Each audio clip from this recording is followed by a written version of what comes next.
Olá pessoal, sou Matheus Martins aqui mais uma vez. Essa é mais uma videoaula de história e hoje a gente está começando um conteúdo novo que é Guerra Fria.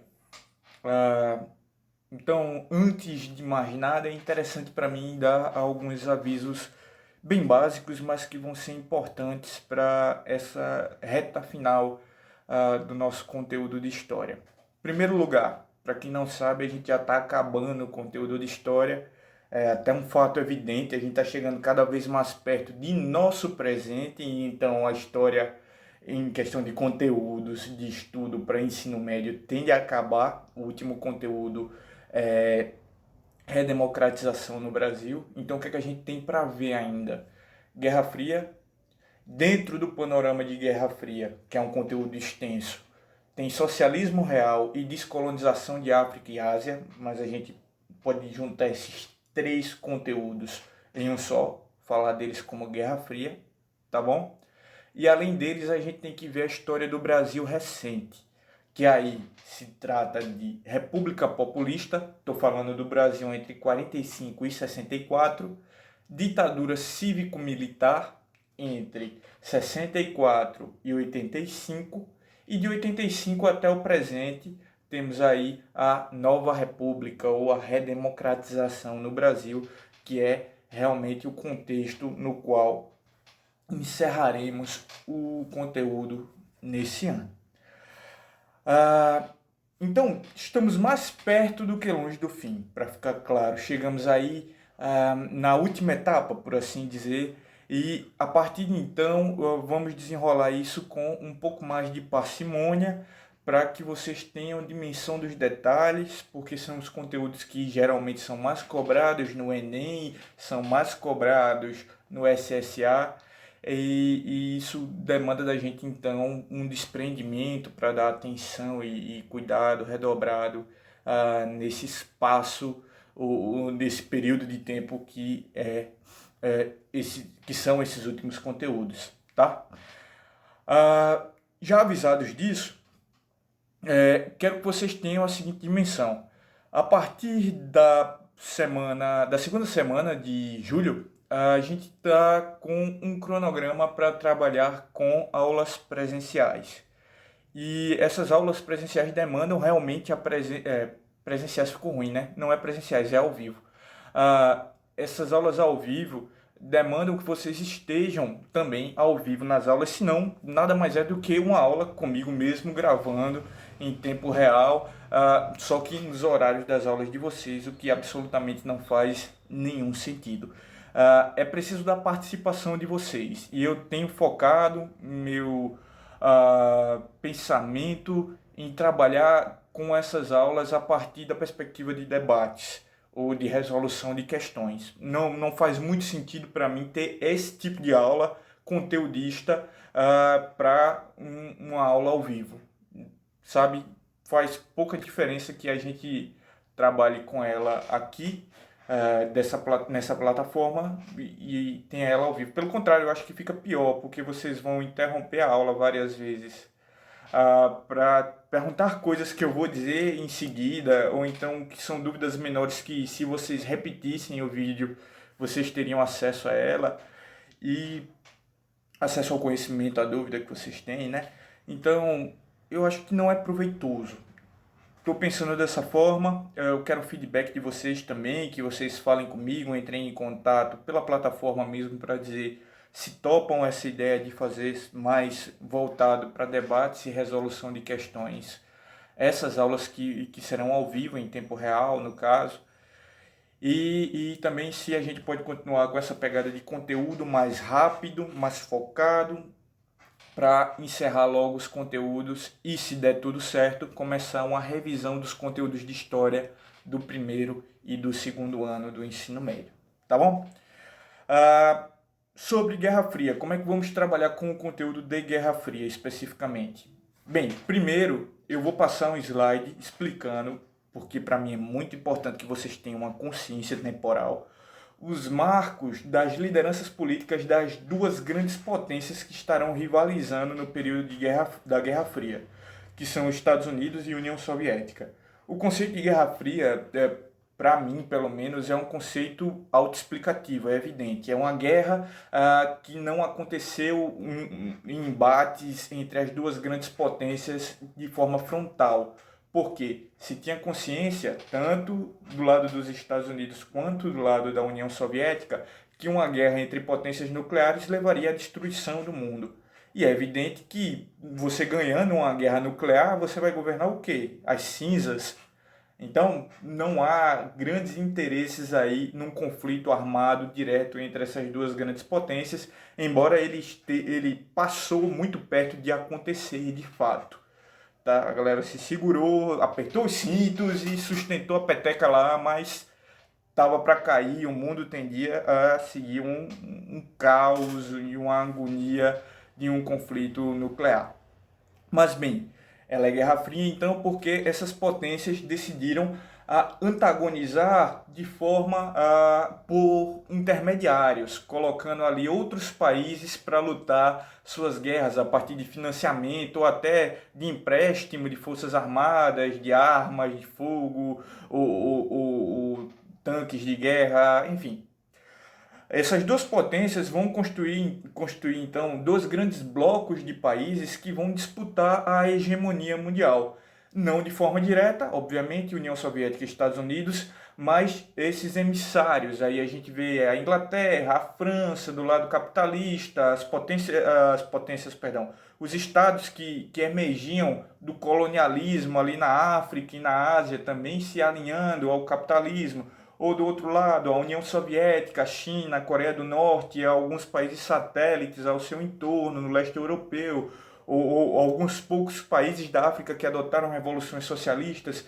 Esses dois blocos, então, vão se enfrentar e aí a gente vai ter uma disputa pela hegemonia do modo de produção do mundo entre os sistemas capitalista, do lado dos Estados Unidos, e socialista, do lado da União Soviética. Mas para entender o percurso todo desse conflito da Guerra Fria, é interessante que a gente saiba o marco tanto dos presidentes que governaram os Estados Unidos, como dos secretários-gerais do Partido Comunista da União Soviética. Porque a gente vai entender quando aconteceu cada um dos processos. No governo de quem era o responsável, o que ele pensava, qual era a perspectiva dele desse conflito. Tudo isso vai ajudar a gente a ter, então, uma dimensão da temporalidade. Por isso eu acho tão importante que a gente acompanhe esse conteúdo. Hoje, provavelmente, a gente vai ver uma primeira parte dos presidentes nessa primeira aula e na segunda, uma segunda parte dos presidentes dos Estados Unidos. Tá bom, pessoal? Então, vamos começar. Sobre os presidentes dos Estados Unidos do final da Guerra Fria, do final da Segunda Guerra Mundial até a queda da União Soviética em 1991. Vamos acompanhar aí um por um quem foram esses camaradas. O primeiro presidente que sai da Segunda Guerra Mundial como vitorioso é o vice-presidente do menino Franklin Delano Roosevelt, que a gente já conheceu em aulas passadas quando falávamos sobre o New Deal.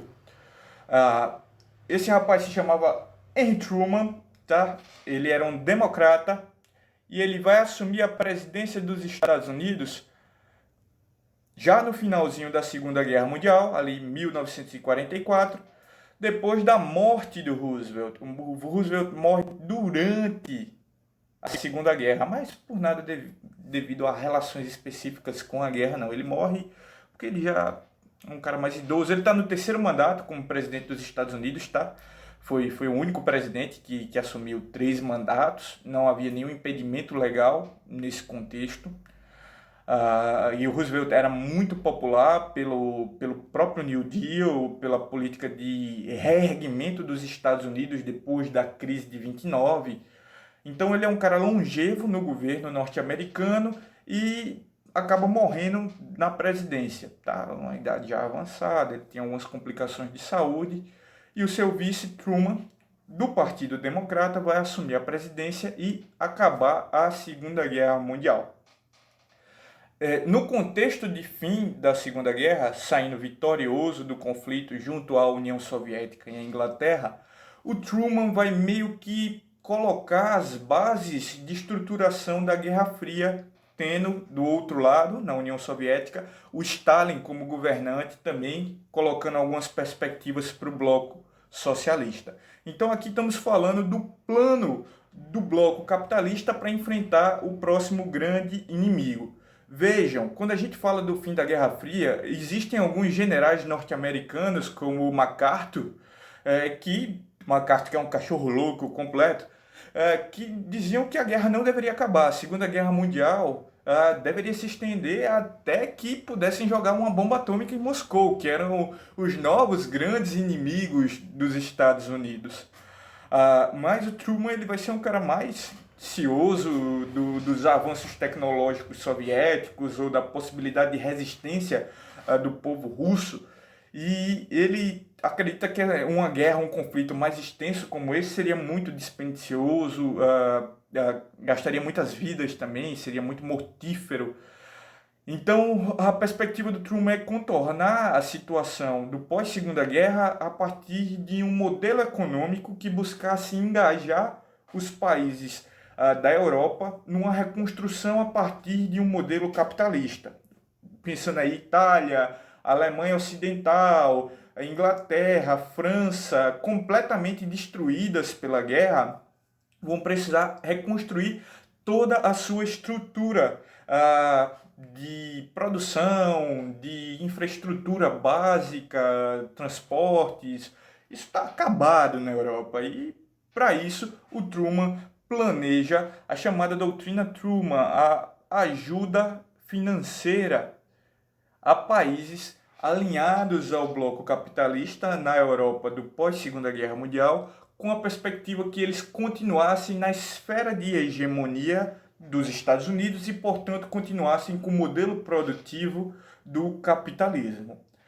Essa perspectiva é contemplada na prática pelo chamado Plano Marshall, que é um plano de ajuda econômica para o reerguimento das economias capitalistas ocidentais no pós-Segunda Guerra Mundial. Então, sempre que se falar em Plano Marshall, vocês podem pensar com tranquilidade em empréstimos norte-americanos para a reconstrução da Europa no pós-Segunda Guerra Mundial, a Europa capitalista, tá? A Grécia vai entrar a Alemanha Ocidental, vai entrar alguns países ali nórdicos, entra aí Portugal e Espanha, que não participaram da guerra, mas se mantêm ali, são países fascistoides, então estão ligados à direita, a Itália, então a Inglaterra mesmo, todos esses países vão receber uma ajuda financeira dos Estados Unidos, como um programa de empréstimos, para que eles não caiam, através de suas democracias, no que se chamava de avanço comunista. Se tinha um temor gigantesco, como já era uma perspectiva para alguns países, a exemplo da Itália, cujos partidos comunistas cresciam eleitoralmente, que essas sociedades declinassem na perspectiva do capitalismo, tá? Mas que partissem para uma tentativa de um comunismo por linhas democráticas, não pela revolução, mas ganhando poder através da eleição. E para evitar esse avanço comunista, então, o Henry Truman vai bolar esse plano de auxílio, uma vez que ele acredita que a felicidade consumista do capitalismo tende a barrar qualquer propaganda comunista nesses países. E de fato é algo que tem algum sucesso, é um planejamento interessante, tá bom? Então, para evitar que os países da Europa Ocidental, já destruídos pela Segunda Guerra, acabassem colapsando economicamente e o único discurso que ficasse de pé para resolver esse problema fosse o discurso socialista da intervenção do Estado na economia, do controle do Estado sobre toda a produção e da apropriação dos meios de produção pelo trabalhador, para evitar então que o comunismo ganhasse espaço como explicação para a saída da crise decorrente da Segunda Guerra Mundial, o próprio capitalismo oferece a mão como um grande corpo de empréstimos para que esses países voltem a se desenvolver dentro dessa esfera aí de pensar mercados liberais, com um pouco de protecionismo ou algo semelhante. Tá bom? É dentro do governo do menino Roosevelt que a gente vê que é ele completa o governo, perdão, do menino Roosevelt não, do menino Truman. A gente vê que ele completa o governo do Truman e depois ele se elege presidente para mais um mandato, tá bom? Que a gente vai vivenciar algumas situações de crise da Guerra Fria, alguns primeiros momentos de conflito da Guerra Fria, como por exemplo o bloqueio de Berlim. Para isso, talvez fosse interessante ter um mapinha, coisa que eu não tenho agora e não tenho condições de parar a aula para gravar e trazer um mapinha, mas de qualquer forma, busquem aí na internet agora um mapa da Alemanha dividida no pós-Segunda Guerra Mundial, que vocês vão ver que a República Federal da Alemanha, a Alemanha Ocidental, fica bem distante de Berlim. Berlim está encravada no meio da República Democrática Alemã, ou então a Alemanha Oriental, como era chamada aí na época. Então, no meio da Alemanha Oriental está lá a capital do país, tá? Na verdade, a Alemanha Ocidental, a capital é Bonn, B-O-N-N. Mas Berlim é dividida também no meio, mesmo sendo dentro da Alemanha Oriental, e a parte ocidental de Berlim fica com os capitalistas. O Truman tenta fazer dessa parte, dessa metade da cidade de Berlim, que está lá no meio de um território que agora é comunista, é zona de influência da União Soviética, a República Democrática Alemã. Ele tenta fazer dessa Berlim uma vitrine do capitalismo para atrair cada vez mais pessoas que estavam envolvidas nessa Alemanha comunista para o lado capitalista da estrutura de poder. E isso significa que a Berlim ocidental vai ser suntuosa, vai ser bonita, vai ser limpa, com grandes arranha-céus. A galera vai jogar dinheiro, olha, pipoca dinheiro nessa Berlim, porque ela é dentro do coração do comunismo, da marca da vitória, da União Soviética na Segunda Guerra Mundial, que é a conquista de Berlim. Ela é uma marca do capitalismo. E é ela que pode aí destruir por dentro, no entendimento deles, os preceitos do comunismo. E por conta dessa Berlim ficar muito grande em relação à Berlim Oriental, economicamente com problemas, que o Stalin vai ver a possibilidade também de jogar de volta esse problema no colo do Truman. O que é que ele faz? Como ele percebe que essa Berlim Ocidental é alimentada toda por transportes viários, e esses transportes viários, seja ferroviário ou rodoviário, tem que passar por um espaço terrestre que é domínio da República Federal, que é domínio da República Democrática Alemã, a Alemanha Oriental. Então o Stalin manda fechar tudo. Diz, ó, vai entrar mais comida, não vai entrar mais água, não vai entrar mais nada por terra em Berlim. Vai estar tudo bloqueado e Berlim Ocidental se vire para arranjar um jeito de alimentar seus habitantes, de manter as estruturas, de ter água para a população. É um problema aí do capitalismo. O comunismo aqui está bem bom, Berlim Oriental tem tudo. Não passa fome ninguém, todo mundo tem escola, todo mundo tem assistência. Então, tá tranquilo, mas por terra, ninguém mais capitalista passa na República Democrática Alemã, na Alemanha Oriental. E aí vai haver um tensionamento muito grande das relações entre União Soviética e Estados Unidos por conta dessa determinação do Stalin.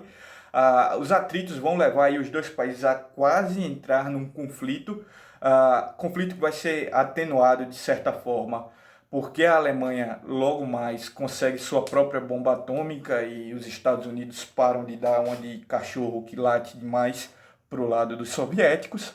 Mas a Berlim ela vai permanecer ali quase uns 6 meses bloqueada. E para manter Berlim Ocidental funcionando, o Truman e os Estados Unidos, de um modo geral, vão bancar ela financeiramente para que cheguem transportes, olha, de avião. Aviões pousando para levar, olha, água, comida, livros, medicamento, tudo chegando por via aérea, ponte aérea, super caro, né, para a época. É bem caro manter as comunicações, os suprimentos da Berlim Ocidental, mas o capitalismo banca isso com o interesse, mais uma vez, de colocar Berlim como uma vitrine do Ocidente, uma vitrine do capitalismo no seio do socialismo. Em 49 a situação vai se distensionar um pouco, Stalin vê que não está surtindo muito efeito esse bloqueio e numa negociação mais diplomática decide afrouxar o bloqueio a Berlim e as instituições acabam voltando ali à normalidade, é permitida a passagem de suprimentos por via terrestre para alimentar a Berlim Ocidental. Mas esse período de bloqueio de Berlim realmente é uma situação a nível mundial de tensionamento muito grande, onde se tem uma expectativa aí de um conflito armado entre as duas grandes potências por conta desse bloqueio à cidade. É no governo do Truman também, mais uma vez aí minhas aulas de francês, é no governo do Truman também que a gente tem a criação da OTAN, a Organização do Tratado do Atlântico Norte, que é uma liga militar entre países capitalistas para se vender armamentos baratos entre eles, principalmente com os Estados Unidos como fornecedor, e que tem uma espécie de acordo de defesa mútua que, caso algum deles seja atacado ou caia para uma revolução socialista, todos os outros países devem socorrê-lo, devem entrar ali para dar suporte a ele na manutenção do capitalismo. Só um detalhezinho, OTAN em inglês fica NATO, tá? NATO, que é North Atlantic Treaty Organization. E meu inglês é horroroso, tá? Meu francês também não é muito mais bonito não, mas tudo bem. E é durante também o governo do Truman que a gente vai ver o início da Guerra das Coreias. Professor, o senhor vai detalhar a Guerra das Coreias agora? Não, eu vou trabalhar a Guerra das Coreias especificamente quando a gente começar a lidar com a questão do socialismo real. A gente vai voltar para esse conteúdo. Mas agora, para a gente entender, basicamente basta a gente ter dimensão que no fim da Primeira Guerra Mundial, a Península da Coreia foi dividida em duas partes. Uma sob influência soviética, a Coreia do Norte, e uma sobre influência norte-americana, via Japão, a Coreia do Sul. Essas duas, Japão agora praticamente um protetorado dos Estados Unidos, uma vez que eles devastaram a ilha com 2 bombas atômicas. Uma vez que essas duas fronteiras, que essa fronteira e esses dois países estão divididos, a gente vai ver que vai começar um conflito civil entre os dois grupos, o capitalista ao sul e o socialista ao norte, para ver quem ia predominar sobre a península como um todo. O conflito vai até lá embaixo, os norte-coreanos tomam quase toda a Coreia do Sul, os Estados Unidos intervêm no conflito, colocam o general MacArthur para coordenar forças lá na Coreia do Sul, mandam homens. E aí a fronteira avança até quase a China. A China, nessa época, já era socialista, já tinha feito sua revolução. A China apoia a Coreia do Norte, e aí mandam tropas e entram quase até o sul da Coreia do Sul novamente. E nessa pendenga, meio que se estabelece um tratado não de paz, um tratado de armistício. A Guerra das Coreias ainda não acabou, tá? Ela só teve uma trégua. E esse tratado de armistício define como fronteira entre a Coreia do Norte e a Coreia do Sul, mais ou menos a fronteira que existia originalmente. O paralelo 38. Tá? Então é isso, o Truman é esse presidente aí que vai ser importante para contornar certos tensionamentos entre 45 e 53, e aí vai ser o camarada que vai ser contemporâneo na Guerra Fria ao Stalin. Stalin vai morrer aí mais ou menos nessa época, e a gente vai ver que também os Estados Unidos vão trocar de governante, tá? Próximo governante norte-americano é o menino Dwight Eisenhower. Sim, ele mesmo, um dos comandantes em chefe das forças militares norte-americanas na Europa durante a Segunda Guerra Mundial. Ele estava em campo coordenando as tropas norte-americanas, tá bom? Então é um camarada que vai se eleger presidente muito em cima do legado dele como militar. O partido dele já não é mais o mesmo partido do Roosevelt, nem o partido do Truman, que estavam governando os Estados Unidos há quase 2 décadas, tá? Na verdade, o outro partido norte-americano, o Partido Republicano. O Partido Republicano é um partido mais conservador, com uma pegada muito mais raivosa contra o comunismo. Não há perspectiva de coexistência entre os republicanos e os comunistas. A ideia é de eliminação, de supressão. Então, o Eisenhower vai ter uma pegada muito mais violenta no trato da União Soviética do que o Truman.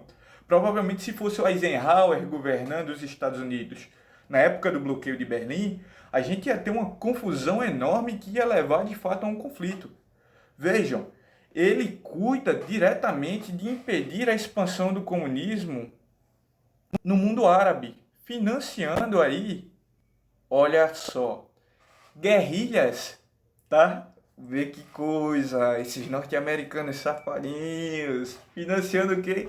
Guerrilhas nacionalistas e de cunho muitas vezes ligado a uma perspectiva radical do islamismo, para evitar que existam tomadas de poder no mundo árabe relacionados aí a partidos socialistas, como são os partidos Baath, são os partidos árabes socialistas ligados à União Soviética de uma forma ou outra.